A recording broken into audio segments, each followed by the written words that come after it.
Waitress's disabled son was mocked by arrogant Millionaire, unaware. The mafia boss heard everything. The heavy scent of truffle oil and roasted garlic hung thick in the air of Crestwood Prime, masking the underlying smell of stale cleaning supplies and exhaustion that only the staff seemed to notice. Lily Carter adjusted the heavy tray balanced on her shoulder, forcing the muscles in her back to seize up in protest. It was the 4th hour of her double shift, and the sensation in her feet had turned from a dull ache to a sharp, rhythmic throbbing. She paused at table 7, flashing the practiced porcelain smile she wore like armor. "Is everything to your liking this evening, gentlemen?" she asked, her voice steady and warm, betraying none of the panic fluttering in her chest. One of the men waved a hand dismissively without looking up from his phone. "It is fine. Just bring more water." Lily nodded, backing away with a quiet grace that rendered her invisible. That was the point. After all, to be efficient, pleasant, and entirely forgettable. As she retreated to the server station, the facade slipped for a fraction of a second. She leaned against the granite counter, closing her eyes as a mental calculator tallied the numbers that haunted her every waking moment. The rent was due in 3 days. The electric bill was 2 weeks late. And then there were the medical bills for Noah, $3,400. The number felt like a physical weight pressing down on her lungs. Her son, Noah, was the brightest light in her life, a resilient 8-year-old with a laugh that could chase away the darkest shadows. But the car accident that had taken his ability to walk had left behind a mountain of financial wreckage that Lily was still trying to climb out of, one shift at a time. His physical therapy sessions were crucial, but the insurance cap had been hit last month. Now, every session came out of her tips. Lily poured iced water into a crystal pitcher, her hand trembling slightly. She took a deep breath, steeling herself. She could not afford to crumble. Not here. Not when Noah was counting on her. She slipped her phone out of her apron pocket for a split second, checking the time. A message from Mrs. Dawson, her elderly neighbor, lit up the screen. "He is asking for you, dear." He drew something new. A genuine smile touched Lily's lips, reaching her eyes for the first time that night. She quickly typed back, "Almost done. Love you both." She pushed back out onto the floor, her steps a little lighter. She just had to make it through the dinner rush. The atmosphere in the restaurant shifted subtly around 8 o'clock. The low hum of conversation dipped, then resumed in hushed, hurried whispers. Lily did not have to look toward the entrance to know who had arrived. The energy in the room grew heavier, charged with a mixture of fear and fascination. Dominic Moretti walked in. He moved with a silence that seemed unnatural for a man of his size. He was tall, broad-shouldered, and dressed in a suit that cost more than Lily made in a year. The fabric was dark charcoal, tailored to perfection, hugging a frame that spoke of restrained violence. He did not strut like the peacocks who usually frequented Crestwood Prime. He walked with the predatory assurance of a jungle cat entering a clearing. 2 men flanked him, their eyes scanning the room with professional paranoia, but Dominic simply looked straight ahead, his expression unreadable. The hostess, a young woman who usually flirted with the wealthy clientele, looked pale as she guided them to a corner booth, the one with the best vantage point of the exits. "Be careful with table 9. The floor manager hissed in Lily's ear as he shoved a wine list into her hand. "That is Moretti. Do not make eye contact. Do not linger, and for the love of God, do not spill anything." Lily took the list, her stomach doing a slow flip. She knew the name. Everyone in Crestwood knew the name Moretti. It was whispered in connection with the docks, the unions, and the inexplicable fires that sometimes claimed rival businesses.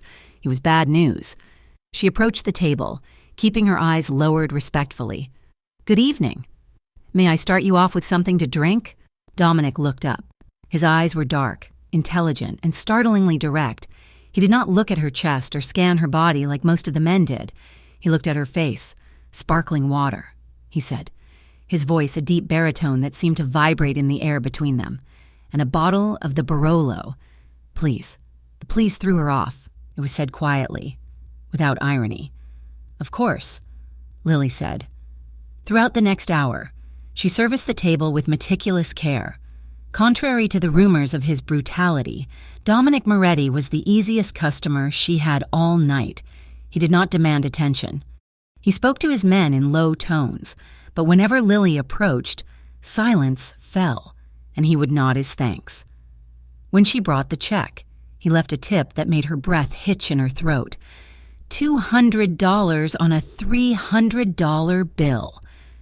She glanced at him, startled, but he was already looking away, staring into the dark amber of his wine glass.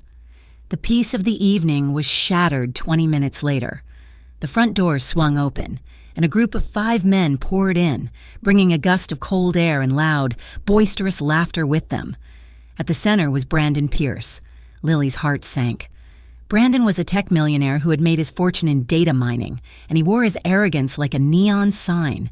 He was handsome in a glossy, manufactured way, but his eyes were cruel. "We need the center table," Brandon announced. "Not asking, we are celebrating, and I want everyone to see it." The hostess scrambled to accommodate them, pushing tables together. Lily was assigned to their section. As she approached to take their drink orders, Brandon did not even break his conversation. "Service in this town is getting slower by the day," he complained loudly to his investors, snapping his fingers in Lily's direction without looking at her. "Hey, sweetheart, we need a round of your most expensive scotch.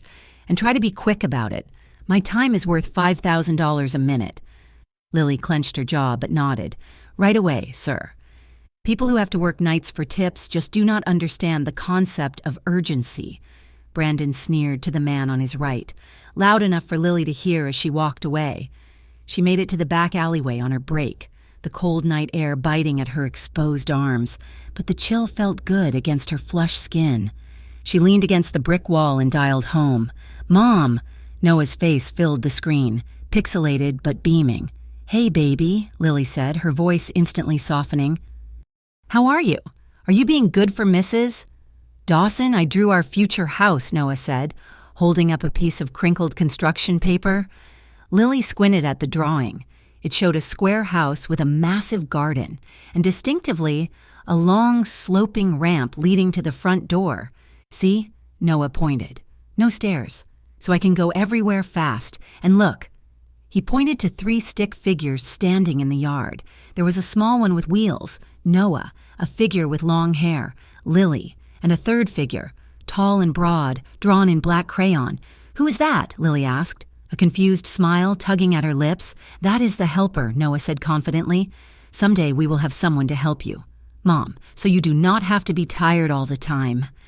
Lily felt a sudden, sharp ache in her chest, a mixture of love and profound sorrow. She forced a laugh, wiping the corner of her eye with her thumb. "It is a beautiful drawing. Noah, I love it. I have to go back to work now, okay? I will see you soon." She hung up, pressing the phone to her chest for a moment before taking a deep breath and heading back into the heat of the kitchen. 40 minutes later, chaos ensued. Lily was balancing a tray of appetizers when she saw the commotion at the front entrance. Mrs. Dawson was there, looking flustered and apologetic, pushing Noah's wheelchair into the lobby. Lily nearly dropped the tray. She rushed over, ignoring the glare of the manager. "Mrs. Dawson, what is wrong? Is he okay?" Lily asked, falling to her knees beside Noah's chair to check him over. "I am so sorry, Lily," the older woman said, wringing her hands. "The elevator in the building. The cable snapped or something. The fire department shut it down. We could not get up to the apartment, and it is freezing outside. I did not know where else to go." "It is okay," Lily said, though her pulse was racing. "You did the right thing." She looked up to see her manager, a man named Mr. Henderson, looming over them. "Lily, you know the policy." "No children, especially not during dinner service."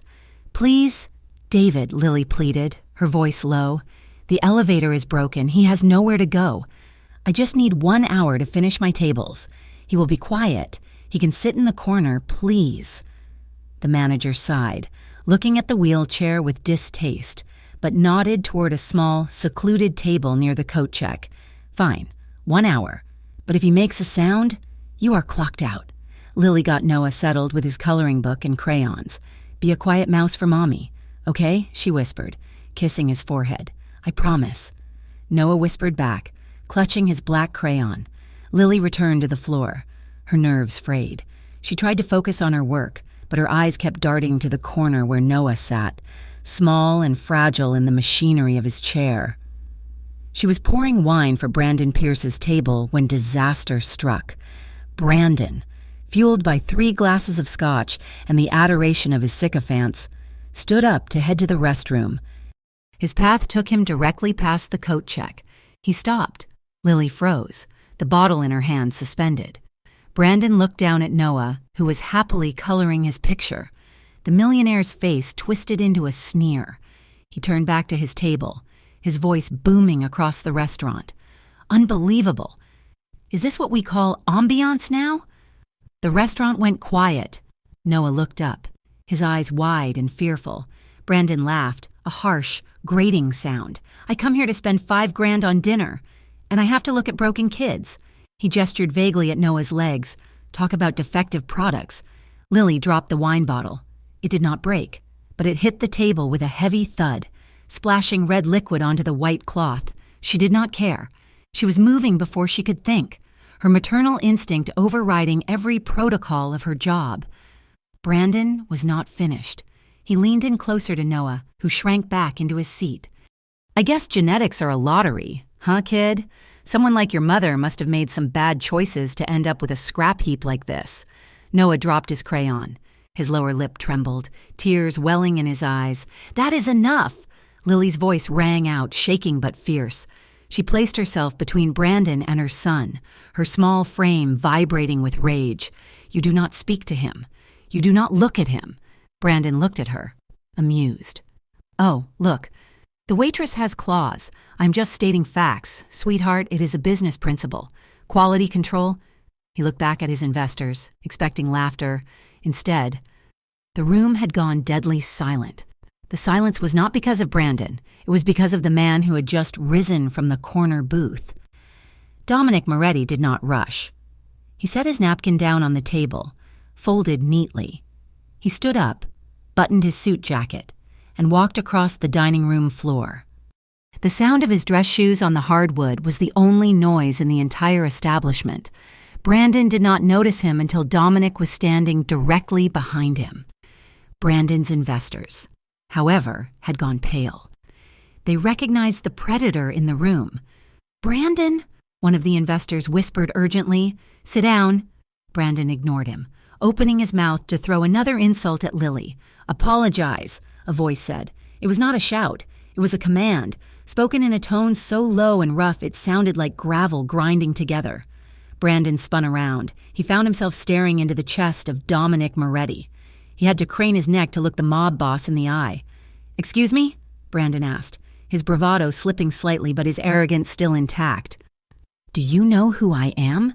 "I do not care who you are," Dominic said. His face was a mask of cold, terrifying calm. He took one step closer, invading Brandon's personal space with absolute impunity. "You just insulted a child. A child who has more dignity in his little finger than you have in your entire bank account," Brandon scoffed, glancing around for support. But nobody moved. Even his own bodyguards seemed to have developed a sudden interest in their shoes. "Look, pal, I was just making a joke. If the mother is too sensitive—" Dominic moved so fast Lily barely saw it. One moment his hand was at his side. The next it was gripping the lapel of Brandon's expensive jacket. He did not strike him. He simply pulled him forward, forcing Brandon onto his toes, and leaned down to whisper in his ear. The restaurant was silent enough that Lily heard every word. "In my world, respect is the only currency that matters," Dominic murmured. "If you disrespect the innocent, you pay a tax, and I am the tax collector. Now you are going to turn around, and you are going to apologize to that boy. You are going to apologize like a man, or I will drag you out into the street and teach you some manners personally." Brandon's face turned the color of ash. He looked into Dominic's eyes and saw something there that terrified him to his core. It was the promise of violence, delivered with the certainty of gravity. Dominic released him, smoothing the fabric of Brandon's lapel with a mocking gentleness. "I am waiting." Brandon swallowed hard. He turned slowly to face Noah. The arrogance was gone, replaced by humiliating fear. I am sorry, kid," Brandon stammered. "I did not mean it." Dominic stared at him, louder, and mean it. "I am sorry," Brandon said, his voice cracking. "I was wrong." Dominic stared at him for a second longer, letting the humiliation settle into Brandon's bones. Then he nodded once toward the door. "Get out." Brandon did not need to be told twice. He signaled his group, and they scrambled toward the exit, leaving their food untouched. The door swung shut behind them, and the tension in the room snapped like a cut wire. Lily let out a breath she did not know she was holding. She turned to Noah, cupping his face. "Baby, look at me. Are you okay?" Noah nodded, wiping his eyes. He was scared, but he was looking past Lily. He was looking at the tall man in the suit. Lily stood up, turning to face Dominic. Her heart was hammering against her ribs.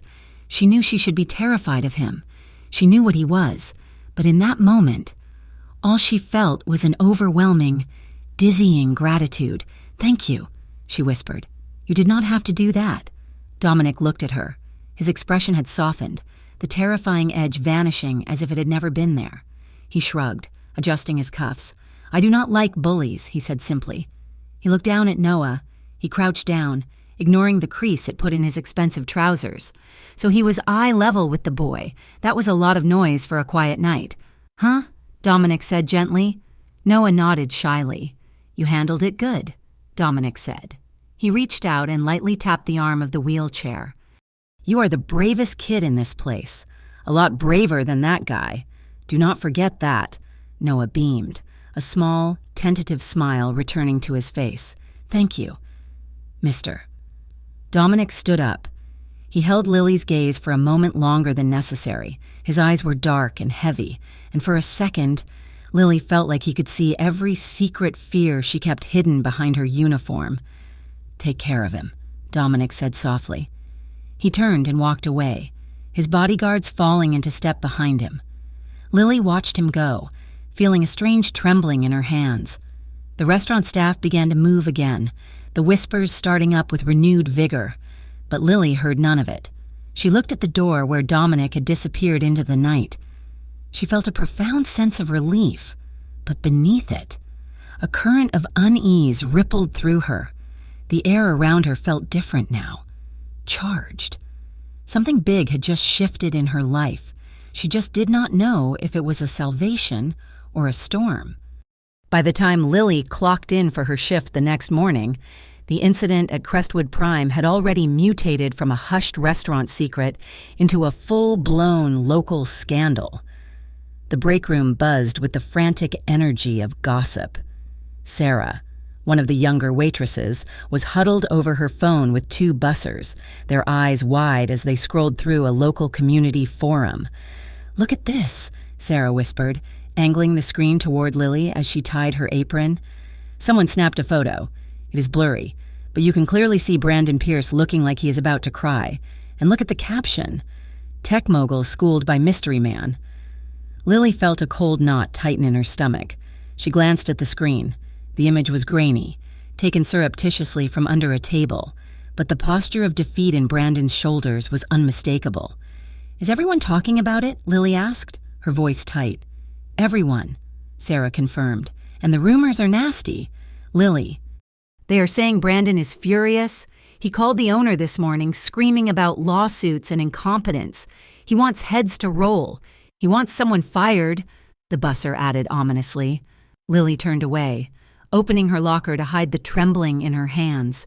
She knew exactly whose head Brandon would want. He would not go after Dominic Moretti. He was too afraid. He would go after the waitress who had dared to stand up to him. He would go after the mother of the boy he had mocked. "I just need to keep my head down," Lily whispered to herself. "Just do the work." But the work felt heavy that day. Every time the door opened, Lily expected to see a manager with a termination slip, or worse, Brandon himself. She moved through the lunch rush in a haze of anxiety, her smile brittle and unconvincing. Around 2 in the afternoon, While Lily was wiping down the bar, a man in a dark suit walked in.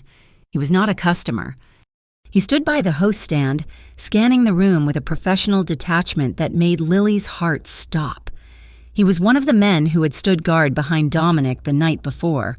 He saw her. He did not smile. He simply walked over, placed a thick, cream-colored envelope on the polished wood of the bar, and turned to leave. "Wait," Lily called out, her voice shaking. "What is this?" The man paused but did not look back. "Delivery," was all he said before disappearing out the door. Lily stared at the envelope. Her name was written on the front in elegant, heavy script, with trembling fingers. She tore it open. Inside, there was no letter, no threats, just two things. First, a sleek, black business card with silver embossing, Moretti Logistics, beneath the logo. A single initial was scrawled in ink, D. Second, a generic prepaid debit card. There was a small sticky note attached to the back of the card. The handwriting was sharp and decisive. For Noah's therapy, no strings, D. Lily stared at the plastic card, her breath catching in her throat. She looked around to see if anyone was watching, then shoved the envelope deep into her apron pocket. The plastic felt hot against her hip, like a burning coal. Later that afternoon, Lily sat in the waiting room of the Pediatric Physical Therapy Center, watching through the glass partition as Noah worked with his therapist, Mark. Noah was straining, his face scrunching in concentration as he tried to pull himself up on the parallel bars. "He's getting stronger," Mark told her when the session ended, wiping sweat from his forehead. "But we are hitting a plateau. Lily, the standard equipment can only do so much. There is a new exoskeleton brace that just got approved for pediatric use. It could help him build muscle memory for walking." Lily felt that familiar sinking sensation. "How much?" Mark hesitated. "It is expensive, and insurance will not touch it. You are looking at $5,000 for the brace, plus the extra sessions to learn how to use it." Lily looked at Noah, who was drinking juice, exhausted but happy. $5,000. It might as well have been $5 million. She put her hand in her pocket, her fingers brushing the cool plastic of the prepaid card. She had checked the balance on her break, $10,000. It was enough for the brace. It was enough for the extra sessions. It was enough to pay off her medical debt and breathe for the first time in 3 years. But it was blood money. It had to be. It came from a man who commanded fear just by walking into a room, a man who whispered threats into the ears of millionaires. She looked at Noah again. He caught her eye and waved, his smile wide and innocent. "Mom, look, I stood up for 10 seconds. Lily felt tears prick her eyes. She gripped the card in her pocket until the edges dug into her skin. She was torn between the terrifying reality of who Dominic Moretti was and the desperate, aching need to give her son a fighting chance. She did not use the card. Not yet. She could not bring herself to do it. That evening, Lily went to her second job at a small, retro-style diner on the edge of town. It was a stark contrast to Crestwood Prime. Here, the smell was grease and coffee. The lights were fluorescent, and the customers were truckers and night shift nurses. It was a slow night. The sky outside had turned a bruised purple, threatening a storm.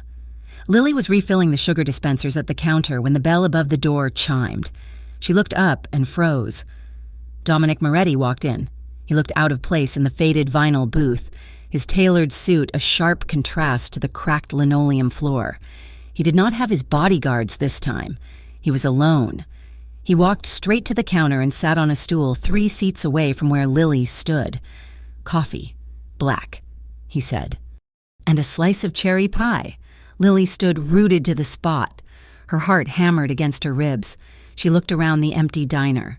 The cook was in the back, listening to the radio. They were effectively alone. She walked over, her movement stiff. She poured the coffee, her hand steady only through sheer force of will. She slid the cup toward him, then the pie. "Are you following me?" she asked. Her voice was low, barely a whisper, but it carried the weight of her fear. Dominic took a sip of the coffee. He did not look at her immediately. He seemed to be savoring the bitterness of the roast. "No," he said finally, turning his dark eyes to hers. I own the building. I come here for the pie. The crust is better than the stuff they serve uptown." Lily stared at him, trying to find the lie in his face, but his expression was open, almost weary. "You sent the envelope," she said. "I did. I cannot take it." Dominic picked up his fork, cutting a precise triangle of pie. "Why not?" "Because I know who you are," Lily said, her voice trembling slightly. "I know what you do. I cannot take that kind of money." Dominic paused, the fork hovering halfway to his mouth. He set it down slowly. He turned on the stool, facing her fully. The playful demeanor from the previous night was gone, replaced by a serious intensity. "And what is it that you think I do, Lily?" "You hurt people," she said. "The rumors. Everyone knows." Dominic looked at her for a long moment. He did not get angry. He did not deny it. He simply nodded. A slow resignation in the movement. "I have done things I am not proud of," he admitted, his voice dropping to a rumble that seemed to vibrate through the counter. "I have made hard choices in a world that does not allow for weakness. But I have rules." He leaned forward slightly, and Lily felt the magnetic pull of his presence. "I do not touch civilians," he said, his eyes locking onto hers. "I do not touch women, and I never ever touch children. The money in that account is clean. It comes from my shipping logistics company. It is legal, taxed, safe." Lily bit her lip, looking away from his penetrating gaze. "Why? Why give it to us? You do not even know us." Dominic looked down at his coffee. He seemed to be searching for the words. "Because I saw a man with everything try to crush a boy who had nothing," he said quietly, "and it made me angry. I have a lot of money, Lily, more than I can spend. If some of it can help your son walk, then that is the best thing that money has ever done. There are no strings," he added, his voice firm. "I do not want anything from you. I just want the kid to have a chance." Lily looked back at him. She saw the lines of fatigue around his eyes, the heavy burden he carried in the set of his shoulders. He was a dangerous man, yes, but in this light, stripping away the rumors and the fear, he just looked like a man who was tired of the darkness. Before she could answer, the sky outside broke open. A crack of thunder shook the building, so loud it rattled the plates stacked behind the counter. The lights flickered once, twice, and then died completely. The diner plunged into darkness. "Oh, no!" Lily gasped, instinctively reaching for the counter to steady herself. "Stay put," Dominic's voice came out of the dark, calm and reassuring. "Do you have candles?" "Under the register," Lily said. She fumbled in the dark, her hands shaking. A moment later, the flame of a lighter flared to life. Dominic was holding it, his face illuminated in the sudden, flickering glow. The shadows danced across his sharp cheekbones and the hollow of his throat. He took the box of emergency candles from her hand. Together, they moved down the counter, lighting them one by one. The diner transformed.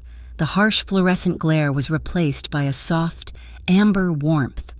The rain hammered against the windows in sheets, isolating them from the world outside. Lily had been outside moments before the power cut to pull in the sidewalk sign. She was soaked. Her uniform clung to her skin, and she shivered as the temperature in the diner began to drop. "You are cold," Dominic stated. It was not a question. He stood up from his stool. In the candlelight, the space between them felt charged, heavy with unspoken things. "I'm fine," Lily stammered, wrapping her arms around herself. Dominic ignored her. He shrugged off his suit jacket. It was heavy, expensive wool, lined with silk. He held it out to her. "Put it on." "I cannot," Lily said. "It will get wet." Dominic stepped closer. He did not invade her space aggressively, but he was close enough that she could smell him. Rain, expensive tobacco, and a clean, masculine scent that made her head spin. "Put it on." "Lily," he said softly. She reached out.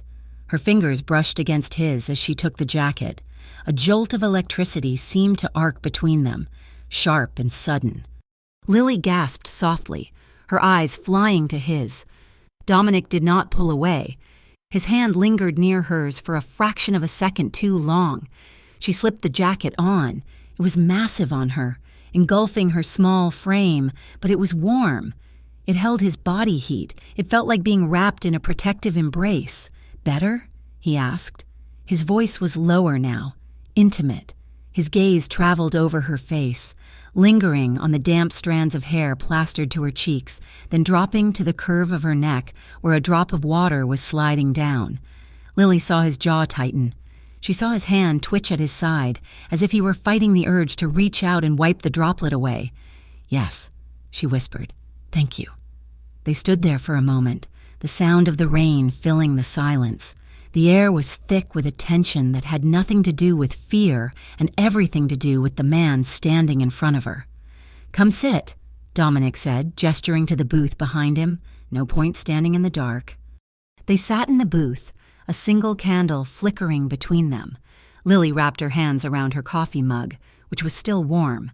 The jacket smelled like him, enveloping her senses. "Tell me about him," Dominic said. "Noah." Lily looked at the flame. He is everything. He is smart, too smart for his own good sometimes. He loves drawing. He wants to be an architect so he can build houses where people in wheelchairs can go anywhere they want. He sounds like a good kid. Dominic said. Lily said. She hesitated, then looked up at him. His father left 2 weeks after the accident. He said he did not sign up for a crippled kid. He walked out and never called again. Dominic's face darkened. A flash of pure, cold anger passed through his eyes. "He is a fool," Dominic said, his voice hard, "and a coward." Lily shrugged, a sad smile playing on her lips. "It has been just us for a long time. That is why I am so protective. I am all he has." Dominic looked at her, studying her face in the soft light. "You are doing a good job." He leaned back, staring into the shadows. "I had a sister," he said suddenly. "Sophia." Lily waited. It was the first time he had volunteered anything personal. "She was sick," Dominic continued, his voice distant. "Leukemia. We were poor then. Really poor. My father was a drunk, and my mother worked 3 jobs just to keep the lights on. I was 16. I thought I was tough. I thought I could handle anything." He paused, twisting the silver ring on his pinky finger. "She needed a specialist. A treatment that wasn't covered. We didn't have the money. I tried to get it. I started running packages for the local crew. Small things, illegal things. I thought if I just worked hard enough, fast enough, I could save her."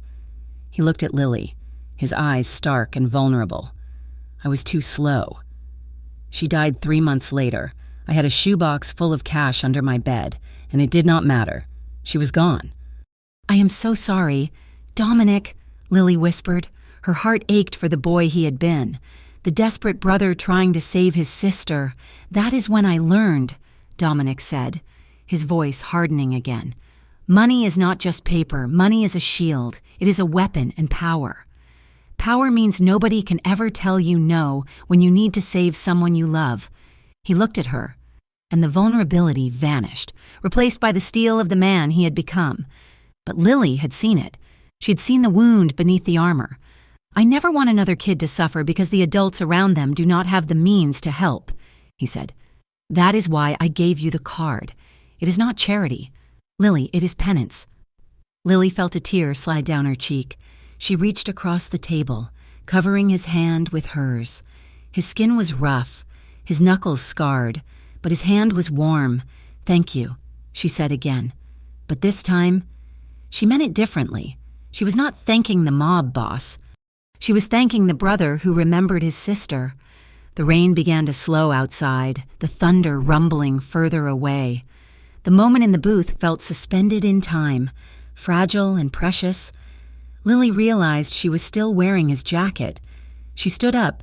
The rain is stopping. I need to get back to the counter." Dominic stood up with her. He did not move to leave. "Here," she said, shrugging off the jacket. She held it out to him. Dominic did not take it immediately. He stepped closer, closing the distance between them until they were inches apart. The candle on the table cast long, dancing shadows on the walls. "Keep it for the walk home," he said. "It is still cold. I will be fine." Lily said breathlessly. She looked up at him. Dominic reached out. His hand moved slowly, telegraphing his intent. He tucked a stray lock of damp hair behind her ear. His fingers were incredibly gentle, a stark contrast to the violence she knew they were capable of. His thumb grazed the line of her cheekbone, lingering there. Lily stopped breathing. Her heart hammered against her ribs so hard she was sure he could feel it.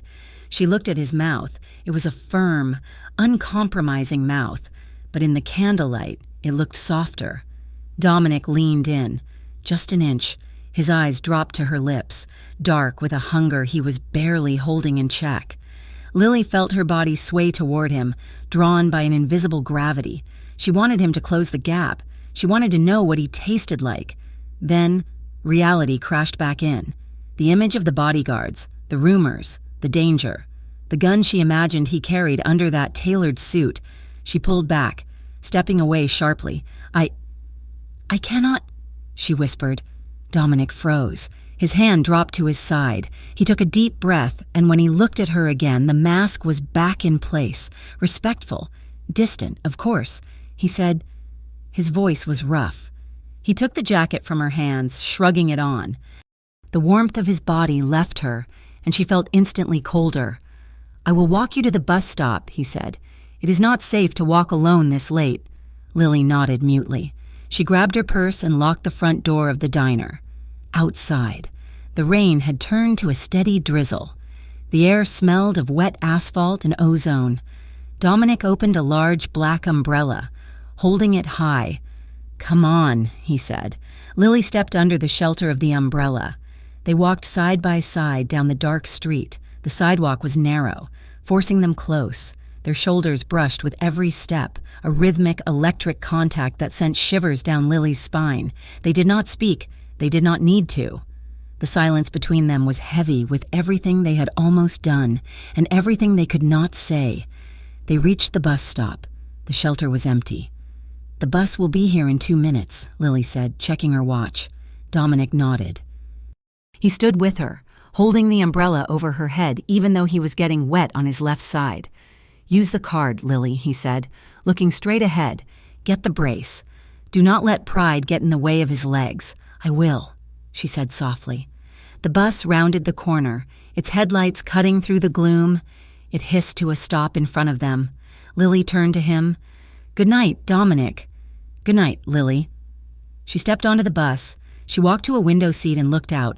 Dominic was still standing there, a solitary, dark figure in the rain, watching her. He did not move until the bus pulled away.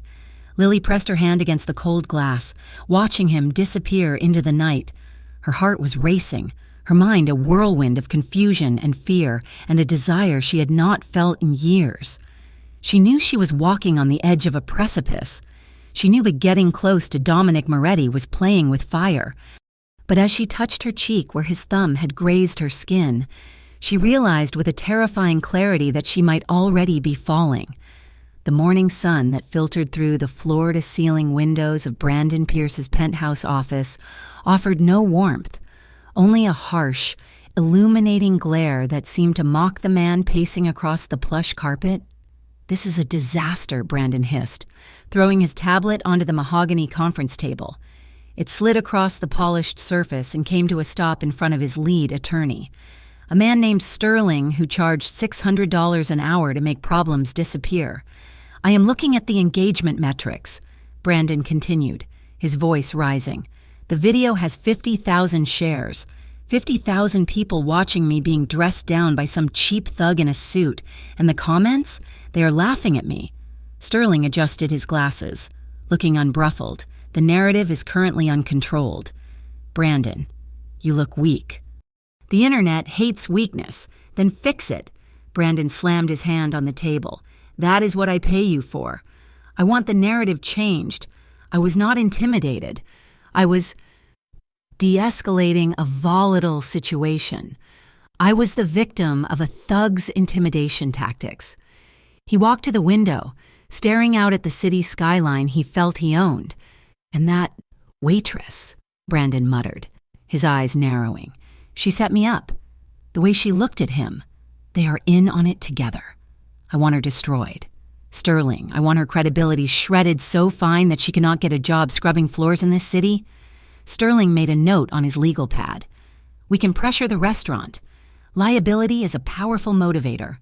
If the establishment fears a lawsuit for creating a hostile environment for a high-net-worth patron, they will fall in line. Do it, Brandon said, turning back with a cold sneer. Squeeze them. 2 hours later, the atmosphere in the back office of Crestwood Prime was suffocating. The air conditioner hummed loudly, but it did nothing to cool the sweat beading on Mr. Henderson's forehead. He sat behind his cluttered desk, refusing to meet Lily's eyes. Lily sat in the hard plastic chair opposite him, her hands folded tightly in her lap. She felt small, cornered, and incredibly tired. Lily, you know we value you here, Mr. Henderson began, his voice wavering slightly. You are a hard worker, but this situation with Mr. Pierce, it has become complicated. Investors are calling, the brand is taking a hit. He slid a single sheet of paper across the desk toward her. Our legal team drafted this statement. He said, it is just a formality. It clarifies the events of that night. It states that Mr. Pierce was joking, that the interaction was misunderstood, and that the individual who intervened, Mr. Moretti, threatened physical violence against a guest. Lily picked up the paper. Her eyes scanned the legalese. It was a lie. A carefully constructed, lawyer-approved lie that painted Brandon as a misunderstood philanthropist and Dominic as a violent aggressor. I cannot sign this, Lily said quietly, placing the paper back on the desk. Lily, be reasonable, Mr. Henderson pleaded, leaning forward. Mr. Pierce is threatening to sue the restaurant for negligence. If you sign this, it goes away. If you do not, he let the sentence hang in the air, heavy with implication. If I do not, I lose my job? Lily finished for him. I have to protect the business. Lily. Lily stood up. Her legs felt shaky, but her voice was steady. Brandon Pierce mocked my disabled son to his face. He called him defective. That was not a joke. Mr. Henderson, that was cruelty. And Mr. Moretti, he did not threaten anyone. He made a man apologize for being a bully. I will not sign a lie. Not for this job. Not for anything. She turned and walked out of the office, leaving the paper unsigned on the desk. She held it together until she reached the dry storage room near the loading dock. It was a narrow, windowless space stacked high with boxes of napkins and canned tomatoes. The moment the heavy door clicked shut, the dam broke. Lily sank onto a crate of olive oil, burying her face in her hands. The tears came hot and fast, fueled by a terrifying cocktail of pride and panic. She had just essentially fired herself. Rent was due. The electricity bill was sitting on her counter. She had the prepaid card from Dominic, but that was for Noah's medical needs, not for keeping a roof over their heads. She felt like she was drowning. The water rising with every second. The sound of the back door opening made her jump. She frantically wiped her eyes, expecting a delivery driver or a busser. It was Dominic. He stood in the doorway, framed by the gray light of the alley. He was not wearing a suit jacket today, just a crisp white shirt with the sleeves rolled up to his elbows and dark trousers. He looked out of place among the cardboard boxes, too large and too commanding for the dusty room. He did not ask why she was crying. He seemed to already know. Dominic stepped inside and let the door close softly behind him. The space was small, and his presence instantly filled it. He reached into his pocket and pulled out a clean, folded handkerchief, offering it to her without a word. Lily took it, her hand trembling. Thank you. He leaned against a stack of crates, crossing his arms over his chest. His expression was not pitying. It was intensely focused, like a general assessing a battlefield. Henderson tried to make you sign the statement. Dominic stated, it was not a question. Lily dabbed at her eyes, sniffing. How do you know that? I make it my business to know when my friends are being cornered, Dominic said. Brandon is squeezing him. Henderson is a coward. He would sell his own mother to keep his liquor license. I refused, Lily said, her voice sounding thick. I could not lie, but now, I do not know what I am going to do. I need this job. Dominic, you do not need this job, Dominic corrected her gently. You need an income. Those are two different things. He pushed off the crates and took a step toward her. The movement was fluid, controlled. If Henderson fires you, or if he cuts your shifts to force you out, you come to me. I have a legitimate logistics firm.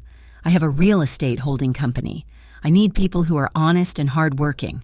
I will hire you at 20% above what you make here, with full benefits. Lily looked up at him, stunned. The offer was generous, too generous. It was a lifeline thrown into a storm, but it scared her. "Dominic, I cannot," she whispered. "You are already doing so much. The therapy money, and now this? I cannot be owned?" Dominic finished the thought for her, his voice rough. Lily nodded, looking down at the handkerchief in her hands. Dominic crouched down so he was at eye level with her. The shift in proximity made Lily's breath hitch. He was close enough that she could see the flecks of gold in his dark irises. "Lily, look at me." She raised her eyes. "You work in my city," Dominic said, his tone possessing a gravity that sent a shiver down her spine. "That makes you my responsibility, especially now that you are in the crosshairs because of me. I am not trying to own you. I am trying to make sure that doing the right thing does not ruin your life." He reached out, his hand hovering for a second before he gently placed it on her shoulder. The heat of his palm seeped through her thin uniform. "Let me handle the heavy lifting," he said softly. "You just worry about Noah." Lily looked at him, feeling a confusing mix of emotions. She felt safer than she had in years, protected by a force that could move mountains, but she also felt a loss of control. He could rearrange her life with a phone call. He could fix problems she had spent years agonizing over. It was intoxicating, and it was terrifying.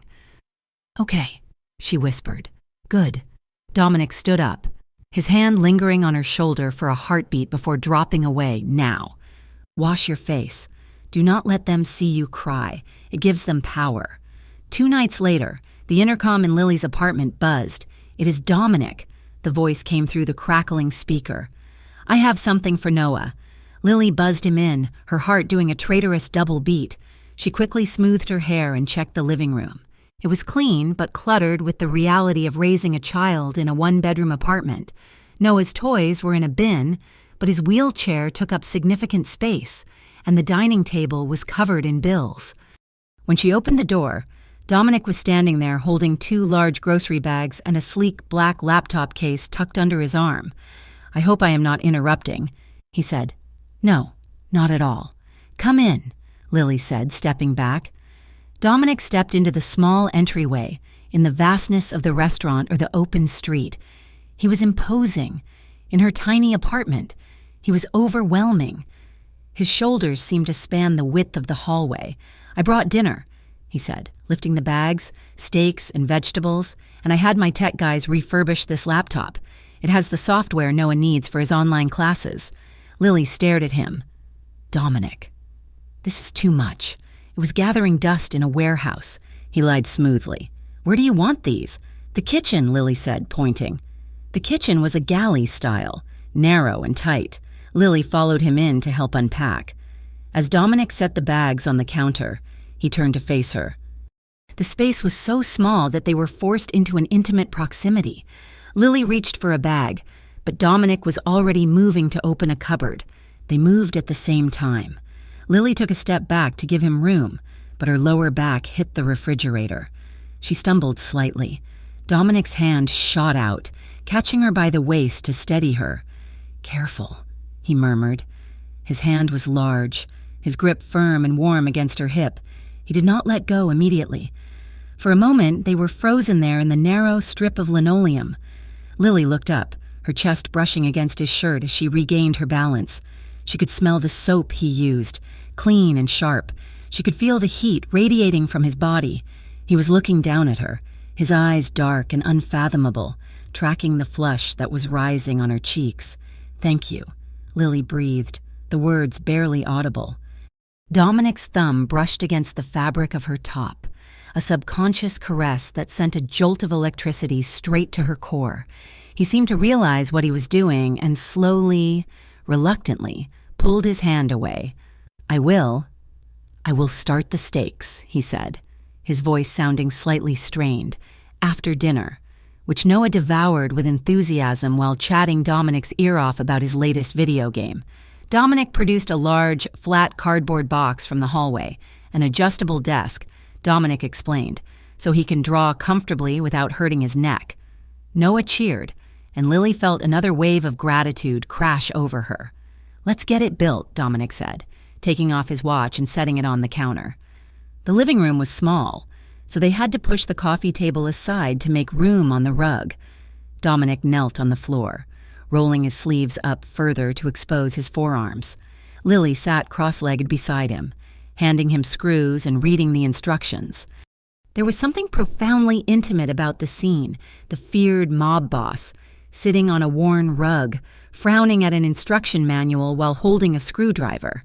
Lily watched his hands, strong, capable hands that she knew had done violent things, now moving with delicate precision as he aligned the metal brackets. "Hand me the hex key?" he asked without looking up. Lily placed the tool in his hand. Their fingers brushed. It happened again and again as they worked. Small points of contact that built a steady, humming tension in the room. Noah watched them for a while, but the heavy meal and the excitement eventually took their toll. He fell asleep on the couch, his breathing turning into a soft, rhythmic snore. The apartment went quiet, save for the soft click of the screwdriver. "Done," Dominic said quietly, tightening the final bolt.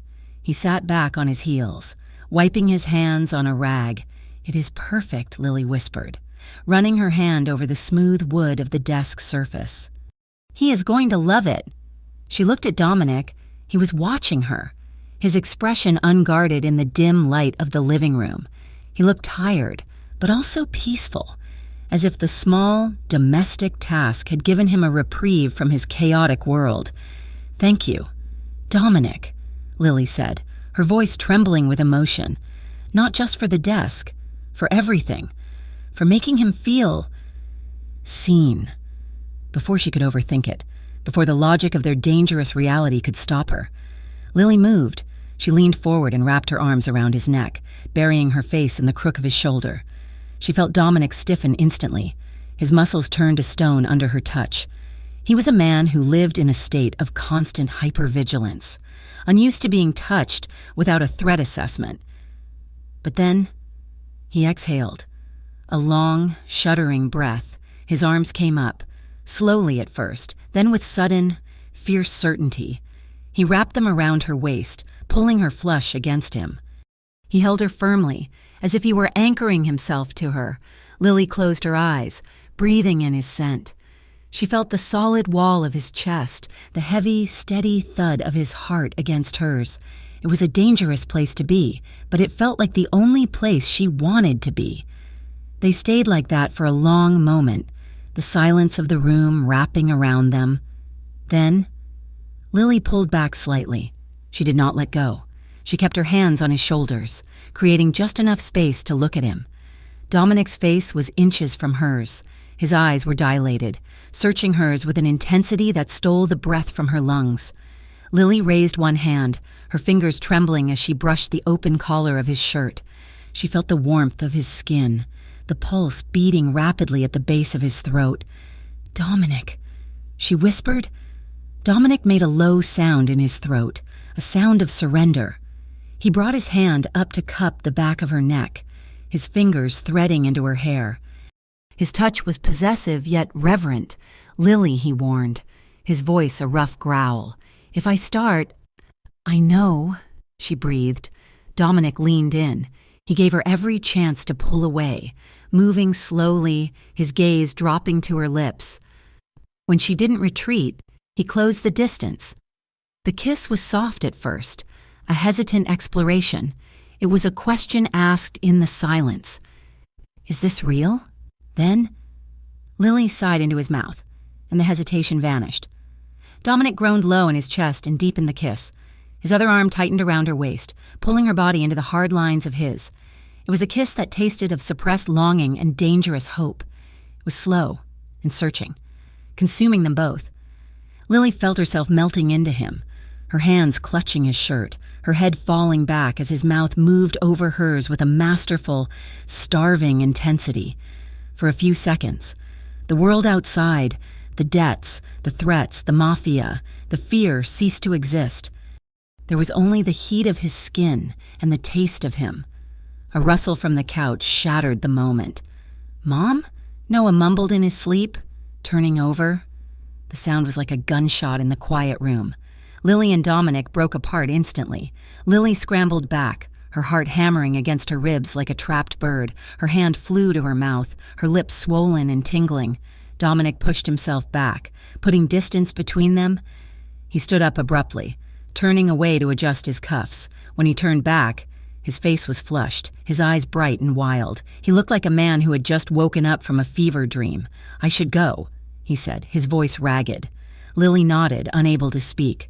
She stood up, smoothing her shirt, her legs feeling like jelly. Dominic looked at her one last time.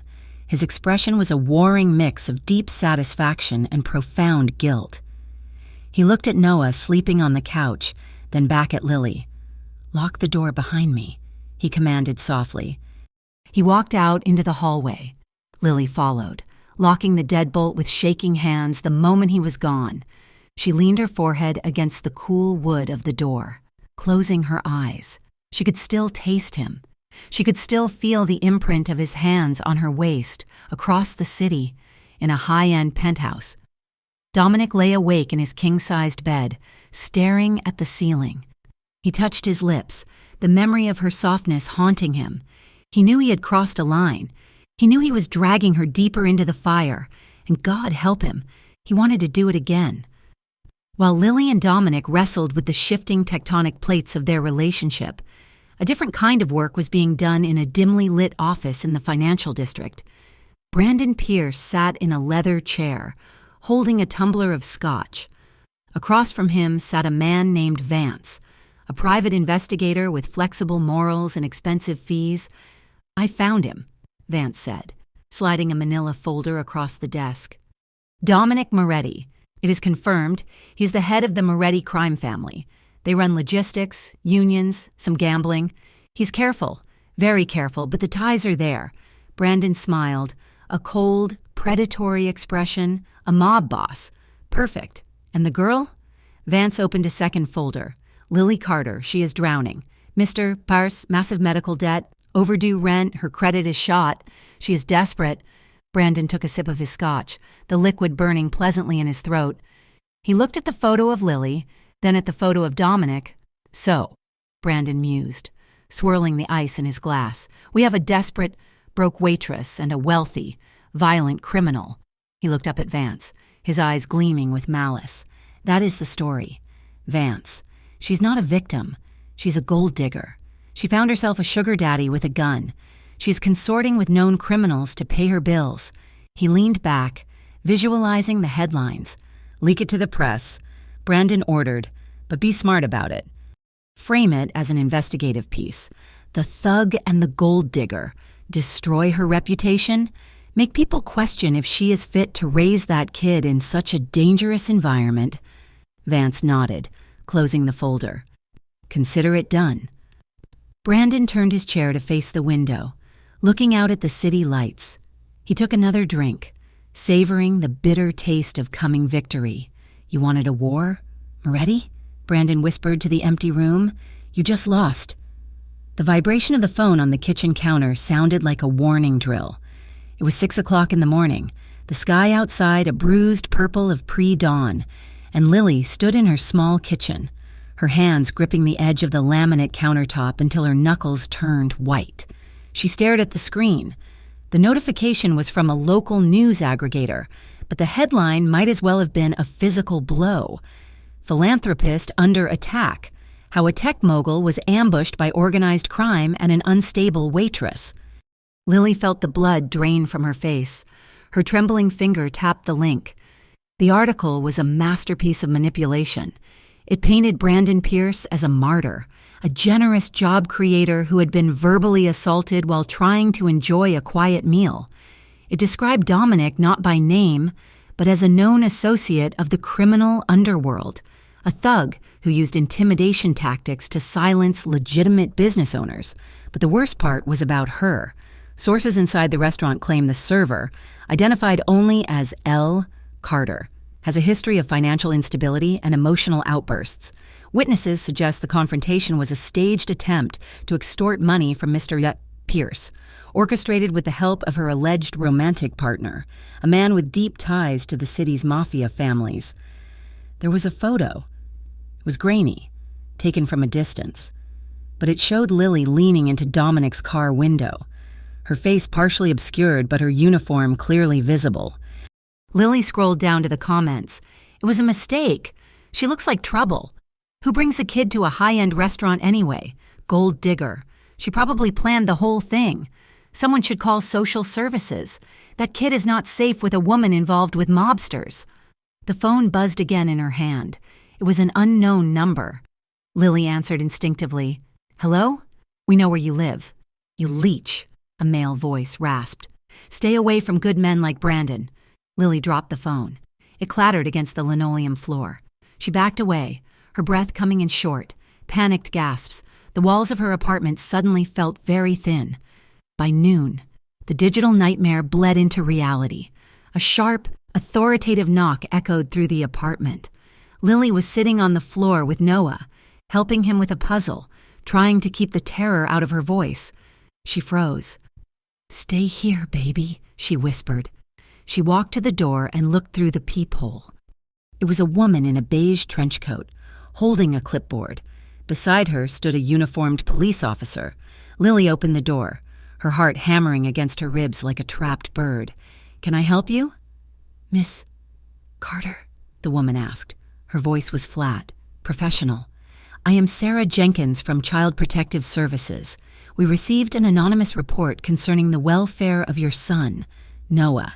We need to come in. The world tilted on its axis. No, Lily stammered. That is a mistake. My son is fine.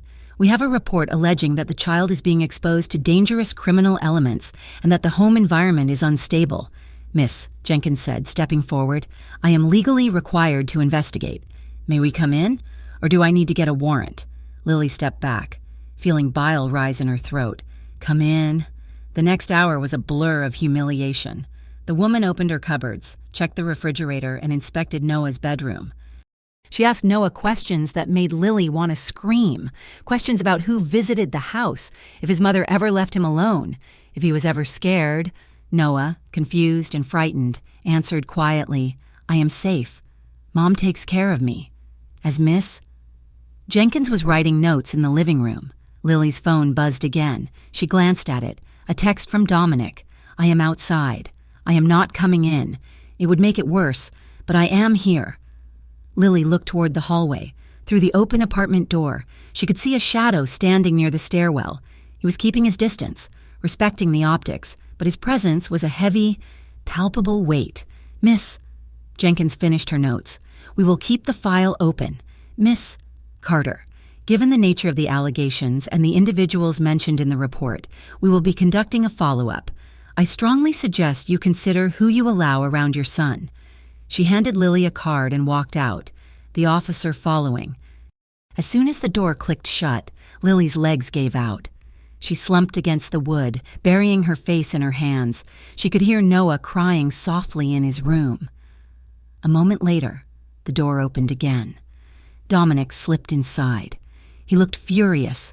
His jaw was set so hard a muscle feathered in his cheek, and his eyes were dark with a terrifying coldness. But when he saw Lily on the floor, the anger fractured. Lily, he said, his voice low. Get out, Lily whispered. Dominic froze. What? I said, get out, Lily screamed. Scrambling to her feet, she pushed him, her hands slamming against his chest. It was like pushing a granite wall, but he took a half step back, shocked by her ferocity. This is your fault, she cried, tears streaming down her face. They were here, Dominic. They looked through my cupboards. They asked my son if he was safe, because of you, because I am associating with a criminal. Dominic grabbed her wrists, not to hurt her, but to stop her from hitting him again. He backed her out into the hallway, closing the apartment door so Noah would not hear them. Lily, listen to me, he commanded, his voice rough. No, Lily fought against his grip. You said you would help. You said you would protect us. But you are the danger. That report, the article. It is all because of you. If they take him, if they take Noah. She choked on a sob, her knees buckling. Dominic caught her, pulling her up, pinning her against the wall of the stairwell. Stop, he said. His voice was not loud, but it shook with suppressed intensity. You think this is my fault? This is Brandon. This is what men like him do. When they cannot buy you, they break you. You brought this to my door, Lily accused, her eyes shining with tears. It was already at your door, Dominic snapped, losing his composure for the first time. The minute he saw you were weak, he was going to crush you. I just gave him a target that shoots back. He let go of her wrists, gripping the metal railing of the stairs behind him so hard the knuckles turned white. He turned away, staring down the concrete shaft. I have a lawyer, Dominic said, his voice ragged. The best in the city. He specializes in family law. He will bury the report. CPS will not touch Noah again, I promise you. Lily wiped her face, her breathing ragged. You cannot promise that. You do not control everything, Dominic. You are just a man with a lot of enemies, and now I am one of them. She looked at his back, her anger dissolving into a terrifying vulnerability. I am scared, Dominic, she whispered. I am terrified. He is all I have. If I lose him, I cease to exist. Dominic went still. The silence in the stairwell stretched, heavy and suffocating. Then he turned around. The look on his face broke Lily's heart. The mask of the powerful mob boss was gone. In its place was the boy who had watched his sister die. I know, he said. His voice was barely audible. He took a step toward her. I know what it feels like to look at someone you love and know you are powerless to save them. I watched Sophia fade away for months. I had all the anger in the world, and it did not save her. He stopped inches from her. I failed her, Dominic said, his dark eyes locking onto Lily's. I promised myself I would never fail like that again. I will not let them take him. Lily, I will burn this entire city to the ground before I let anyone take your son. The raw honesty in his voice shattered Lily's defenses. She saw the pain he carried, the guilt that drove him. He was not just a criminal protecting his reputation. He was a man trying to redeem his soul. Lily stepped forward. She reached out and placed her hand on his chest, right over his heart. She could feel it beating, wild and erratic. Dominic, she breathed. He looked down at her hand, then covered it with his own. His skin was warm, his grip desperate. I am sorry, he whispered. I am so sorry I brought this on you. Lily shook her head. She looked up at him, seeing the fear mirroring her own. No, you did not bring it. You just stood in front of it. The distance between them evaporated. Dominic made a low sound, a mixture of groan and prayer, and pulled her into him. His arms wrapped around her waist, lifting her slightly off the ground, crushing her against his chest. When he kissed her, it was not gentle. It was urgent. It was the kiss of two people standing on the edge of a cliff, clinging to each other to keep from falling. Lily's hand slid up his chest, locking around his neck, her fingers tangling in the hair at the nape of his neck.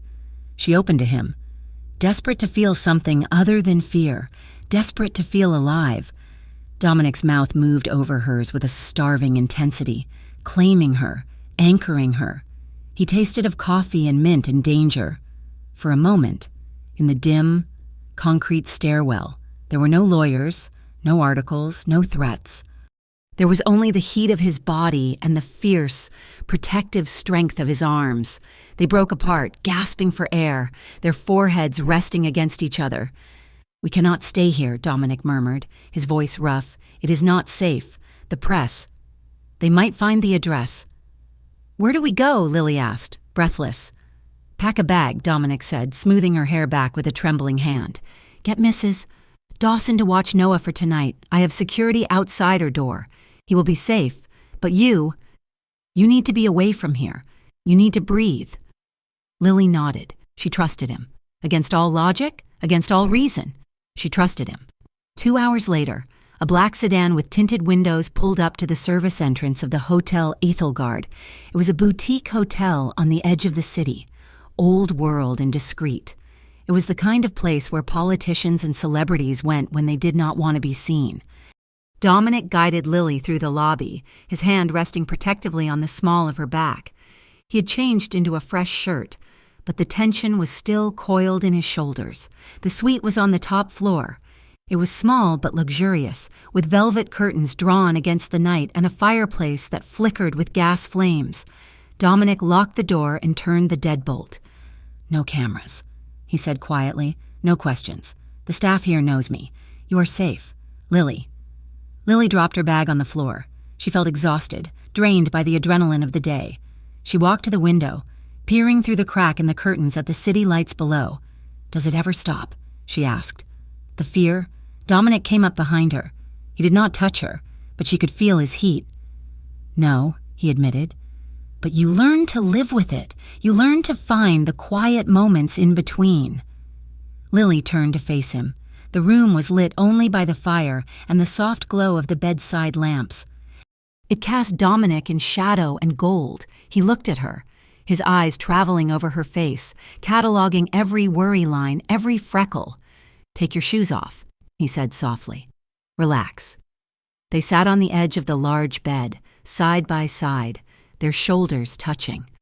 Dominic reached out and took her hand. He turned it over, tracing the lines of her palm with his thumb. It was a slow, hypnotic movement. "You have strong hands," he murmured, "hands that work hard." Lily watched him. "Why are you here, Dominic? Really? You could have sent the lawyer and stayed away. It would have been smarter." Dominic looked up, meeting her gaze. "Smarter? Yes, but I could not be anywhere else." He lifted her hand to his lips, pressing a kiss to her knuckles. His eyes asked a question that his voice did not need to speak. Lily felt a warmth spread through her chest, chasing away the cold chill of the CPS visit. She felt seen, not as a mother, not as a victim, not as a waitress, but as a woman. "Dominic," she whispered. "May I?" Dominic asked, his voice low and husky. "Yes." He reached out and cupped her face, his thumb stroking her cheekbones. He leaned in slowly, giving her time to pull away, time to change her mind. But Lily leaned forward, closing the remaining distance. The kiss was different this time. It was slow, deliberate. It was a conversation without words. Dominic kissed her like she was something fragile and precious, something he was terrified of breaking but desperate to hold. He shifted, turning his body toward her. Lily followed, her hands moving to rest on his chest. She could feel the hard muscles beneath his shirt. Dominic paused, pulling back just an inch. His breathing was uneven. "If you want me to stop, tell me now," he said, his voice rough with restraint, "because in a minute I am not going to want to stop." Lily looked into his eyes. She saw the desire there, raw and potent, but she also saw the respect. He was giving her the control she had lost earlier that day. "Don't stop," she whispered. Dominic let out a ragged breath. He pulled her to him, his mouth capturing hers with a renewed hunger. They fell back onto the bed, the world narrowing down to the friction of skin and the tangle of limbs. His hands were everywhere, exploring her warmth, mapping her curves with a reverence that made Lily's head spin. He touched her waist, her back, the nape of her neck, his touch firm and possessive. Lily felt a dam breaking inside her. Years of loneliness, years of being the strong one, the provider, the protector. Tonight, she did not have to be strong, she just had to be. They moved together in the soft light, the fire crackling in the background, breaths mingling, bodies seeking comfort and fire in equal measure. It was passionate, yes, but beneath the heat was a profound tenderness. Dominic held her as if she were the only thing anchoring him to the earth, and Lily held him back, knowing that in his arms, she had finally found a place where she could let go. The morning light was gray and unforgiving. Lily woke to the sound of a phone ringing. She reached out, the sheets cold beside her. Dominic was already up. He was standing by the window, fully dressed in his trousers and shirt, holding his phone to his ear. His back was rigid. The relaxed, tender lover from the night before was gone. The soldier was back. "Say that again," Dominic said. His voice was ice. Lily sat up, pulling the sheet around her. "Dominic?" Dominic held up a hand, silencing her. He listened for another moment, his knuckles whitening on the phone. "Is anyone hurt?" he asked. A pause. "Good. Get the crew there. Lock it down. I am on my way." He hung up. He stood by the window for a long moment, staring out at the city. When he turned to look at Lily, his face was grim. "What happened?" Lily asked, fear curling in her stomach. "One of my warehouses," Dominic said, "the one near the docks. It was torched last night. Firebombed." Lily gasped. "Brandon?" Dominic nodded. "He hired a rival crew, the Russo family. They have been looking for an excuse to move on my territory. Brandon's money just gave them the green light." He walked over to the bed, sitting on the edge. He did not touch her. He looked at his hands. "This has changed. Lily, it is not just legal anymore. It is not just media. He has moved to physical attacks. He is escalating." Lily reached out, covering his hand with hers. "What does that mean for us?" Dominic looked at her. His eyes were haunted. "My lieutenant called. He told me what I already know. You and Noah. You are leverage. As long as you are close to me, you are a target.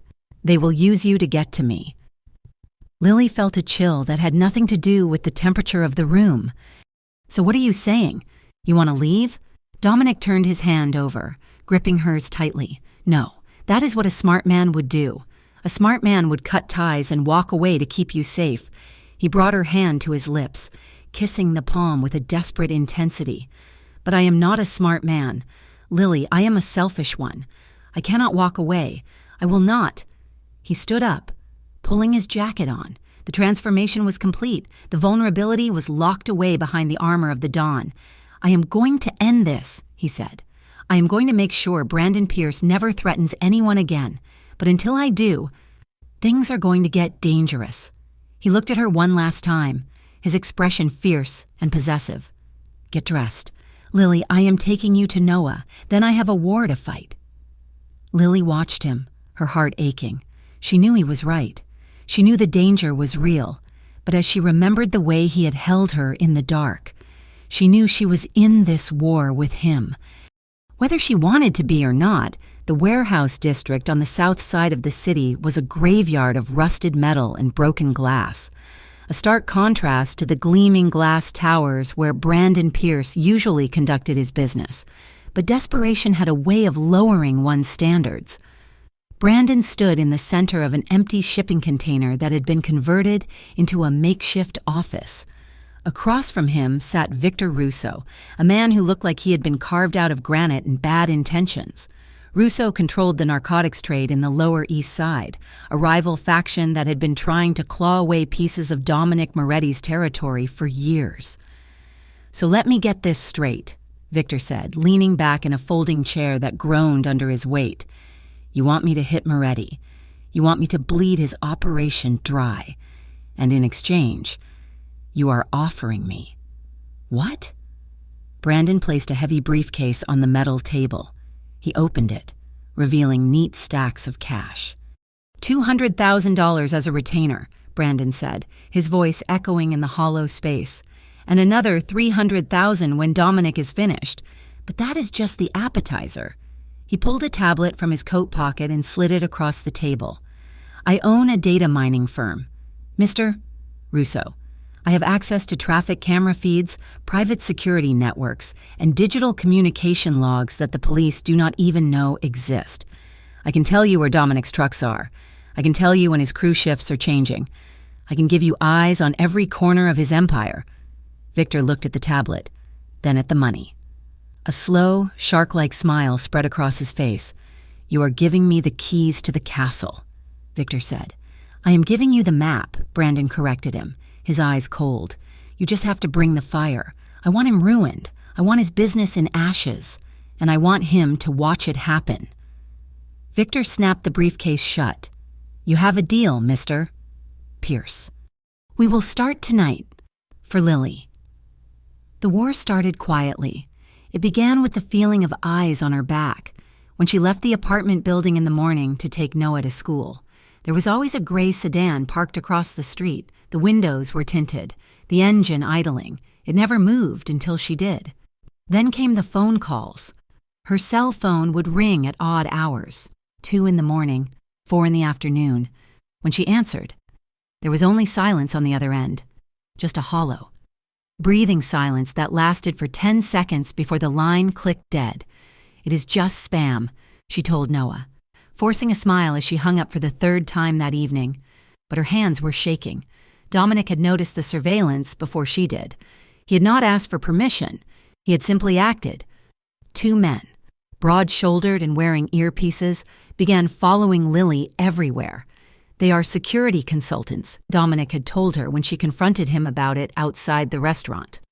"From my legitimate firm, they are just there to make sure Brandon does not try anything stupid." It felt like living in a fishbowl. Lily hated it.